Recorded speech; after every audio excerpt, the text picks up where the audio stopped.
Hola, soy Antonio Sala. En este vídeo vamos a hablar de lo que se conoce como observador H infinito.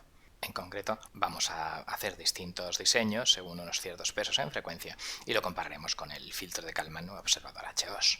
Respecto a la parte del modelado, muy brevemente, se trata de un sistema de tercer orden donde se supone que la fuerza determinista actúa sobre un sistema masa muelle amortiguador y luego tengo otra fuerza de ancho de banda limitado que pasa por 0,4 entre S más 0,4 y entonces tiene esta función de transferencia y que se supone que esa segunda fuerza es desconocida, pero es el tercero de los estados que debe ser estima. Entonces se discretiza, se forman las matrices A, B, C, D y la G que multiplica la perturbación en la ecuación de estado, y entonces pues con las desviaciones típicas de ruido de proceso y ruido de medida se tendrían las varianzas elevándolas al cuadrado para un filtro de Kalman estacionario. O en esta planta generalizada tengo el sistema de orden 2 y este es el tercer estado, y la estimación del tercer estado comparada con la salida de un observador que tenga como medidas la entrada determinista U conocida y la I medida, contaminada por ruido de medidas, me estimaría con un cierto error de estimación esta posición, velocidad y fuerza, y entonces el control óptimo H2 para esta planta generalizada es el filtro de Kalman. El objetivo de este vídeo es ahora hacer el control óptimo H infinito para comparar unos y otros. Entonces vamos a poner los mismos pesos de entrada, ¿vale? Las desviaciones típicas, aunque claro, desde un punto de vista H infinito su significado ya no es el mismo. Ya no sería la desviación típica de un ruido, sería el peor caso de la amplitud del contenido en frecuencia, digamos, que podría tener esta señal a una determinada frecuencia. Pero si esto es llano, pues tendríamos constantes y por ejemplo ahí estaríamos diciendo pues que el contenido en frecuencia o el peor caso posible de esta EC pues podría ser a una senoide de determinada frecuencia, ¿vale? Es la diferencia entre la norma H2, que es la media, la integral, la varianza, y la norma H infinito, que es el peor caso de la respuesta en frecuencia. De todas formas, bueno, pues suponiendo que las entradas tienen lo que con Kalman llamaba desviación típica unidad, estas ponderadas, pues ahora les llamaré peor caso amplitud 1 a cualquier frecuencia, y entonces pues vamos a poner la misma planta generalizada ponderada como entradas. Lo que sí que es verdad es que resolveremos distintos tipos de problemas poniendo determinados filtros y plantillas aquí en el error de estimación para el problema H infinito. La planta generalizada, por tanto, se construye como en el caso del observador H2, podéis comprobar tranquilamente esto, y esto eran los resultados del filtro de Kalman vistos ya en otro vídeo, y ahora vamos a ver el filtro H infinito. Vamos a hacer distintas pruebas. Como hemos dicho, aunque ruido blanco no es lo mismo que límite de amplitud en cada frecuencia, pues vamos a coger los mismos pesos de entrada que H2, indicando pues una especie de relación señal-ruido de proporcionalidad entre los componentes en frecuencia de ruido de proceso y ruido de medida, y ya está. Entonces vamos a ver distintas opciones de pesos de salida. Aquí tenemos distintas opciones y las vamos a explicar una por una. En la primera prueba igual a 1, simplemente el peso de salida va a ser la identidad, igual que era en el filtro de Kalman en el observador H2. Yo quiero minimizar el pico de respuesta en frecuencia de la raíz cuadrada de x1 cuadrado más x2 cuadrado más x3 cuadrado del error de estimación.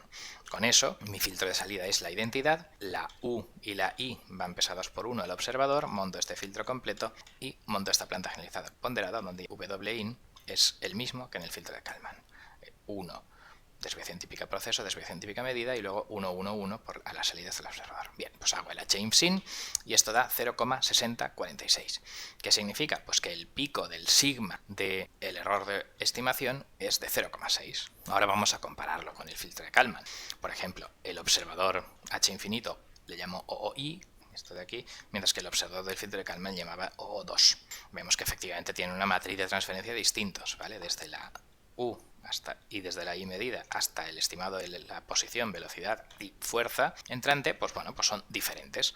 Vamos a comprobar el error de observación, ¿vale? Entonces vamos a comparar el diagrama de Bode del error de observación. Monto la planta generalizada por su peso de entrada, lo cierro en el FT con el observador H infinito, la planta y el observador en H2 también está cerrada por aquí, planta gen por peso de entrada, claro, para tener esas varianzas, cerrado con el observador H2, me da el planta y ops 2, y entonces pues con todo esto, ¿vale? Dibujo el sigma del observador H2 del observador H infinito y de este PWI, es simplemente la planta en bucle abierto, la planta generalizada por Win, ¿vale? Para ver pues el error relativo, ¿no? Si era muy grande y ahora es mucho más pequeño, ¿vale? Pues entonces lo estamos haciendo bien.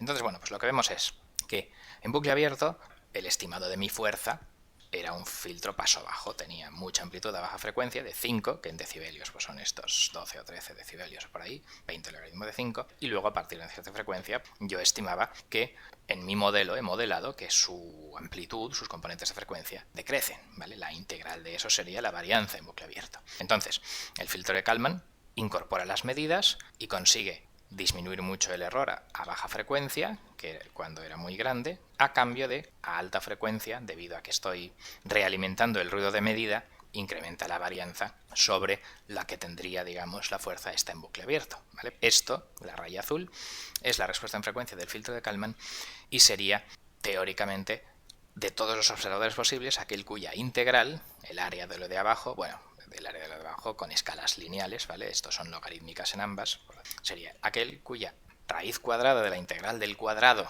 sea mínima. ¿Qué es lo que hace el filtro H infinito? Bueno, pues en vez de eso, lo que hace es que empuja hacia abajo para que el pico de respuesta en frecuencia sea mínimo. Claro, aquí estamos hablando del pico de respuesta en frecuencia de estimación de posición, velocidad y fuerza, ¿vale? Por lo tanto, pues no es exactamente horizontal, ahora cambiaremos, ¿vale? La cuestión es que esta cosa tiene un pico de respuesta en frecuencia de 0,6046, sería considerando todas las salidas, y considerando solo el estado 3, la fuerza esta de perturbación, 0,5817. El pico de respuesta en frecuencia, claro, es menor que el del filtro de Kalman. Por lo tanto, en una situación peor caso, con señales de baja frecuencia, esto me daría un estimado mejor que el filtro de Kalman. Pero en media, en integral, en varianza total, el filtro de Kalman es el óptimo. ¿Cuál es el problema? Bueno, pues que a alta frecuencia, como solo me interesa el pico, pues a alta frecuencia esto es muy grande. Esto tiene un gran error a alta frecuencia, claro, ¿por qué? Pues porque el observador H infinito piensa que el ruido de medida es muy pequeño y por lo tanto lo multiplica por un número muy gordo, porque hasta que su efecto, digamos, sobre el error se iguale al ruido de proceso, pues con una ganancia muy grande puede bajar el pico a bajas frecuencias. Vamos a ver ahora que el efecto del ruido de proceso y de medida en el filtro de Kalman, que es el azulito, sí que hay filtrado a altas frecuencias, mientras que aquí a alta frecuencia el ruido de medida es muy grande. Vamos a simular ahora la simulación temporal.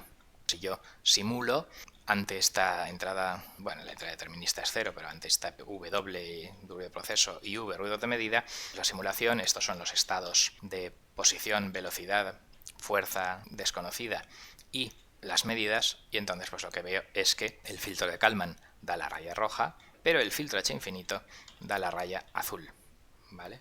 Este es el error de estimación comparado con lo que vale la señal a estimar, y efectivamente pues lo que sería la estimación, pues vemos que el filtro H infinito, su componente de baja frecuencia sí que parece que es un poquito más pequeño, pero su componente de alta frecuencia es muchísimo más grande que el filtro de Kalman, con lo cual un poco esto es lo que vemos aquí. El filtro H infinito mejora a baja frecuencia gracias a amplificar mucho las altas frecuencias, pero claro, la integral de esta señal pues es mucho más grande que la integral de la señal azul, que sería el filtro de Kalman óptimo. Vamos a ver ahora la prueba 2. La prueba 2 es casi igual, pero simplemente vamos a decir ahora que se centre en estimar de la mejor manera posible solo la variable x3. Tengo un peso para solo la variable x3. Antes el gamma valía 0,60 porque era no ponderado, digamos, todo a 1, y ahora ya he puesto 1 entre 0,5631, significa que, pues claro, con este gamma de 1, con este nuevo escalado, pues significa que el error está por debajo de 0,5631. Antes, estimando los tres estados, el error en la tercera variable era de 0,58, y ahora, centrando el observador en estimar lo mejor posible la tercera variable, pues está en 0,56. Ahora da algo muy parecido antes de 0,58 a 0,56, ahora sí queda una línea perfectamente horizontal, pero sigue significando lo mismo. Este es el mejor estimado posible de x3 con las medidas disponibles, en peor caso, en pico de respuesta en frecuencia, pero la amplificación a alta frecuencia es muchísimo mayor que la del filtro de Kalman, y entonces pues la simulación temporal es así de ruidosa. Ahora, con esto finalizaremos este vídeo. En un vídeo, que será a continuación de este, lo que haremos será intentar equilibrar la exactitud de este error a bajas frecuencias y la amplificación del ruido de medida de alta frecuencia gracias a los pesos en frecuencia, y eso serán, pues claro, las pruebas 3, 4 y 5 que tenemos aquí, pero que por brevedad las veremos en otro vídeo. Con esto finalizamos por el momento este de aquí. Gracias por vuestra atención.